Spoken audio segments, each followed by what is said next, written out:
We wanted the international students because they were paying us. They were very proud that the program was offering an opportunity for global connection and knowledge. So I agree with Dr. Tula. I heard little kids back there. How many children do you have? Yeah. So I have got two kids, ma'am. Kim, I've got a daughter who is around 8 years and a son who is 6. Wow. Well, are you planning for their college education? They're too young at the moment. Let's see how it goes. I mean, it's honestly, we're a little laid back as compared to the typical Indian parents because we've realized how the grind is.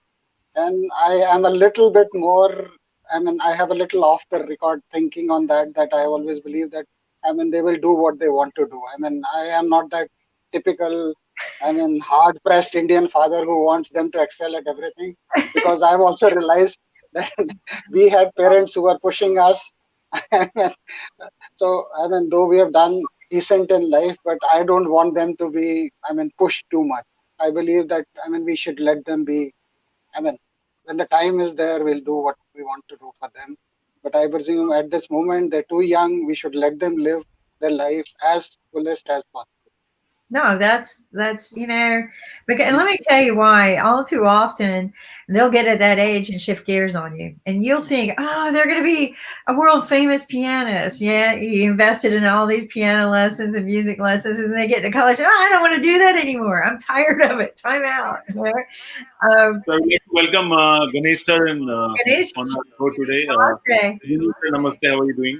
Namaste. Yeah, how are you? Yeah, I'm fine. So I had problems joining in, so I have about 10 minutes. So sorry, I think I got a wrong link We or can't hear something. you properly. I think you need to fix. Put your mic. No, ask him to put his mic up to his mouth. Yeah, yeah. Is this better? Yes. Wait. Yes, better. Yes. Okay, yeah. Sorry, I was saying that I had trouble joining in with the link, so I have about 10 minutes. Sorry to be late. Yeah, please No, go ahead. no, Yes. that's okay. So tell us how things are going. Where are you at? Yeah, Ankit, go ahead. Yeah. So, sir, can you share what's happening in Bangalore and how the industry is shaping up in terms of fighting with the COVID and surviving the business in Bangalore? Yeah, so pretty much from a startup environment, I think it's because of the lockdown across the country, things are in a standstill situation. So um most of the businesses are affected by lockdown. Some rare business like healthcare and like online deliveries have seen a huge bump up. We have a company called Big Basket that does online grocery that has seen a 10x increase in the number of orders. Obviously, the capacity is limited because people can't go out and they don't want to go to physical stores. So online business has gone up. Healthcare is a mixed bag. There are discretionary healthcare services like physiotherapy and all have got stopped because they got postponed. On the other hand, elder care, chronic care has come up, and things like chemotherapy, which was never done at home before, and dialysis, which normally is not done at home. A lot of those home dialysis, home chemotherapy, and those businesses have come up. Um, in terms of the startup funding scenario, wherever the companies were in the process of raising money, companies were in the process of got term sheets, due diligence was going on. All of this has come to a pretty much standstill because people want to wait and see what happens. Still, people are not going back on their commitment, but we expect companies that have finalized the deal should go through, even though it will take place slowly. But new deals are not happening in the venture capital space, primarily because the investors and venture capitalists and everybody is pretty much busy with handling the current portfolio companies, fulfilling the commitment than looking at new deals. We are hoping, at least in Karnataka, in some of the states, on 2nd or 3rd of May, the lockdown will end, will get lifted. Some of the cities like Noida, like Mumbai, are in slightly worse shape, Yeah. where the lockdown is likely to get extended. So that's going to be more of a problem. So pretty much uh, clear, uncertain situation, but Yeah. everybody is up and handling. The good news in India, compared to many of the other countries, uh, we still are not in a bad situation, even though it's too early to pop the champagne, because I think we need to give it another 2 to 3 weeks before we can really contain it. Because India, given the density of population and the number of population, the challenges are too many. But I startups agree. are, Yeah. I agree. And so, because we get a lot of, feedback from startups. They were watching you live on Monday, and they wanted to know that if they have to close their startup because of the uncertain things, I mean, what should they do? I mean, should they plan a new business idea at Your this point of approach. time, look for a job? What's your advice to them? no. So I think it's very tough. It Can you, depends on the can you just situation. shift the mic? We can't hear you, sir. Can you just? Yeah, There yeah. you Is go. this better? Is this Just better? move Yeah, it straight here. Move it to your right here. There you Yeah, go. yeah. Okay, okay. Is That's this good. better? Yes. yeah. So, Ankit, that's a tough question. Depends a lot upon what sector, what startup that you are in. Yeah. Okay.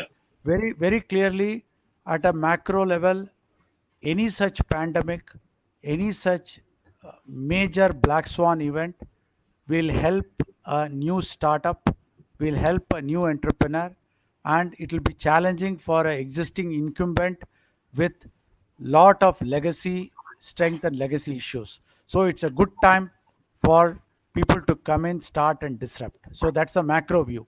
On the micro level, it depends on the sector. Certain sectors obviously are very badly affected. So if you are in a travel startup sector, if you are in a sector that requires a lot of brick and mortar, a sector that requires, say, high-end fashion, luxury goods, these are all sectors. If you're an entrepreneur in these startup sectors, it will take a long time for it to recover. So you are better off shutting the startup, getting into a job, or getting into a new startup that benefits from a pandemic or a COVID-19 situation. Crisis like this always gives new opportunities. So obvious ones are video conferencing, remote working, healthcare, immunity building products.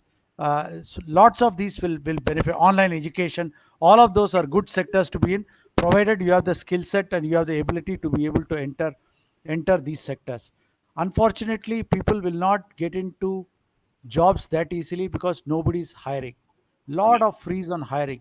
Chances that you'll be able to find a job is pretty difficult unless you Yeah. happen to have very specific skill set for it. So my advice is, firstly, don't take any decision for the next 2 to 4 weeks. We don't know how bad things are going to be, what will Yeah. be the new normal, how much the recovery period is going to be. None of it is known.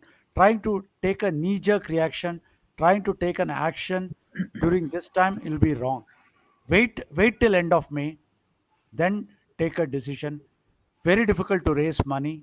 New startup will not get money, so it has got to be a startup that has got strong unit economics, does Yeah. not depend upon venture capital, risk capital to raise money.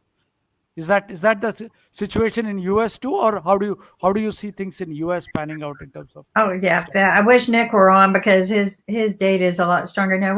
We took a nosedive. The problem is we can't agree amongst ourselves to even shut down. So we're not ever going to get control of the pandemic situation so that we can rein in our economics. We just got our first. Some just got their first stimulus check and they ran out of money. They ran out of money for businesses. They were trying to put up money for businesses. We did have a few or one ethical company give back the stimulus check of $10 million to the government. Wow, And, wow. and yeah, and told them, give this to the people who really need it. We don't really need it right now. Now they have, close to 500 employees per franchise location. So they could have probably used it, but they said, you know what, we were smart. We have reserve, and we're going to get through this as long as we can. Give this to people who really need it. Now there are not that many ethical companies like that. There's going to be a lot that took the money and paid their upper crust, right? Okay, let me ask you a question. Is Harvard going to do that, or Harvard is not going to return that money? What do you mean? No, Harvard Business School. Harvard Business, Harvard University apparently got money from the government, which uh, the President Donald Trump wants it to be returned back, but there is a debate on whether they should return it back or not return it back. So they applied for it just like everybody else. And I don't know how they're deciding who gets what money.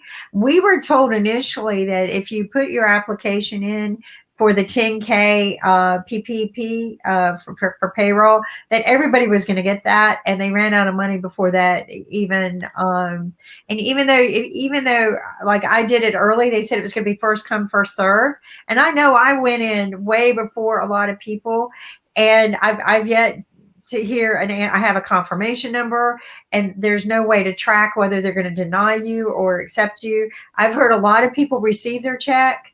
It was, again, it was rushed, right? There was no thought process into it. A lot of people put their bids in while the government was making the bill for it was a 890-page bill of how we're going to distribute money to people. And people were saying, well, what about Uber? We've got, all of these people we need. And what about the arts endowment? What about, so you had everybody kind of sticking their hands in. You had ownership, which that was not supposed to happen. So I don't know. I mean, yeah, Trump is asking for money back. No, these guys, and here's what's going to happen. Majority of them are going to pay their top CEOs. That money's not going to go to the people. So, and then I have a question for Ganesh sir, that what is the value of $100 bill in the startup fraternity during COVID and pre-COVID in comparison? No, I think the money, any money that we raised pre-COVID days is worth 5 times more now. Okay, right? For the same effort, same money to raise, it's 5 times more harder, and you'll have to dilute 5 times more to raise the same amount of money. So one of the things that all the startups are doing is just locking it up, staying on top of it, cutting burn, extending the runway, and trying to survive. Because this is like war. This is emergency situation. So the more you are able to go through it, you will get stronger.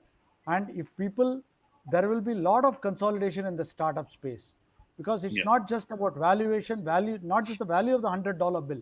Just sheer availability of the dollar itself is a big question. Share the resources. We expect huge number of consolidation.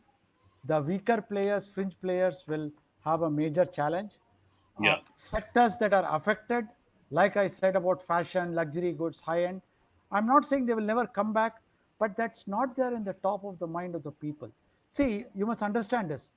Executives, managers, CEOs, startup entrepreneurs, all of them during normal time get paid, rewarded, celebrated, applauded for expanding, for taking risk, for making bold bets, for building valuation. But during current times, they are applauded for cutting costs. They are applauded for reducing risk, applauded for being conservative, applauded for surviving, applauded for not losing. They will not get applauded for winning. They will get applauded for not losing. So and I agree with you. Pivoting in this time as well, if you've got the means to pivot and do something else with your resources, namaste. What would be your biggest recommendation right now? Say, like, one of the things I've noticed is I like sharing this particular one because this kind of took me back for a second. And I thought, wow, okay, this is the way our world is going to, right? This is our abnormal world. This is our new normal. This is what, I would have never dreamed. I would have never thought that this is what you need for babies, right? And now this is a necessity. So, pivoting one's company to start making something else, would you happen to have consulting access for people, for startups who you might have been aware of that could pivot? Do you have a means that people can contact you and talk about this? Because that was a huge pivot to be able to do that. Yeah. See, fortunately, startups have always been in the situation where the number of variables and uncertainties they are playing with are very, very high.